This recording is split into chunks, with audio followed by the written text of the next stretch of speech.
Hi friends, welcome to Kavin கோழி பண்ணை. நாம் இந்த பதிவில் நம்ம ஷெட்டை பற்றி தான் பார்க்க போகிறோங்க. நம்ம போன டைம் ஷெட்டை பற்றி பார்த்துருக்க மாட்டாங்க, கோழி பற்றி பார்த்துருப்போங்க. இந்த டைம் ஷெட்டு பார்த்தீங்களா, இந்த சைடு வந்து இப்படிங்க, இப்படி வந்து இங்கே 22 அடிங்க, இப்படி 22 அடிங்க. அப்புறம் வந்துங்க இப்படி வந்துங்க 12 அடிங்க, இப்படி 12 அடிங்க. இப்படி வந்து இங்கே 22 அடிங்க, இப்படி வந்து 22 அடிங்க. இப்படி வந்துங்க 12 அடிங்க. அப்புறம் இப்படி ஹைட்டு கீழிருந்து மேலே மட்டுங்க ஒரு 5 அடி இருக்குங்க, 5 அடி இருக்குங்க.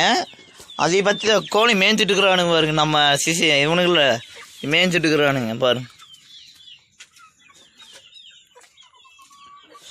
இப்போ அமைப்புனா இதே மாதிரி நைட்டுக்குள்ளே இந்த மாதிரி உட்காந்துக்குங்க, குச்சி கட்டி விட்ருக்குறேங்க. இந்த மாதிரிங்க நம்ம தோட்டத்துலேயே இருக்குதுனால குச்சி கட்டி விட்ருக்குறேங்க. இங்கே வரும் குச்சி கட்டி விட்ருக்குறேங்க. அப்புறம் இதே மாதிரி எல்லாம் இங்கே வருங்க, இதே மாதிரி அதே மாதிரி குச்சிங்க இங்கே வரும் குச்சிங்க, அதே மாதிரி அங்கிங்க குச்சிங்க. இங்கே வரும் இப்படி கோந்துக்குவானுங்க. சேவல் கோழி எல்லாம் குஞ்சுகளும் கொந்துக்குங்க.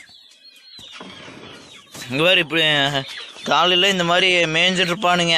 எங்கள் தோட்டத்தில் வாழைக்கன்று கொத்திடுறதுனால ஒரு ஒரு ஒரு காலையில் 10 மணிக்கு மேலே இது வண்டி விடுவோங்க, திறந்து விடுவோங்க. அப்புறம் பசிக்குனால வாழை துவையெல்லாம் போட்டுருக்குறேங்க. இங்கே பாருங்க, இந்த மாதிரி நிலத்து மட்டும் கிரில்லுங்க,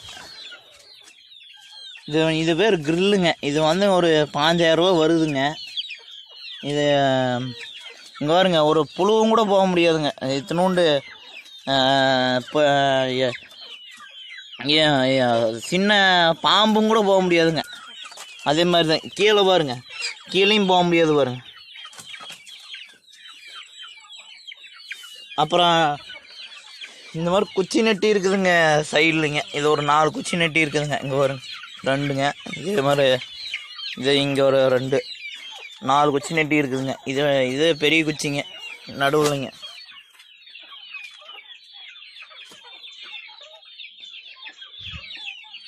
இப்படியே மாதிரிங்க அங்கேயும் பெருசாக இருக்குது பாருங்க.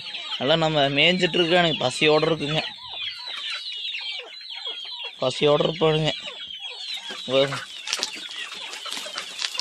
இது வேப்ப மரத்து குச்சிங்க, இது வேப்ப மரத்து குச்சிங்க. இது வந்து பொருசு மரத்து குச்சிங்க, பொருசு மரம். அது பாலை மரத்து குச்சிங்க, அங்கே தெரியுது பாலை மரத்து குச்சிங்க. இதெல்லாம் மூங்கில் அப்புறம் வச்சு செஞ்சுருக்குங்க. இதான் நம்ம கோழிக்கூட ஒரு அமைப்புங்க. நிறைய நண்பர்கள் கோழிக்கூட ஒரு அமைப்பு கேட்டிங்க, சொல்லுங்க அப்படின்னு சொல்லியிருந்தாங்க, அதான் சொல்லியிருந்தேன். Thank you friends.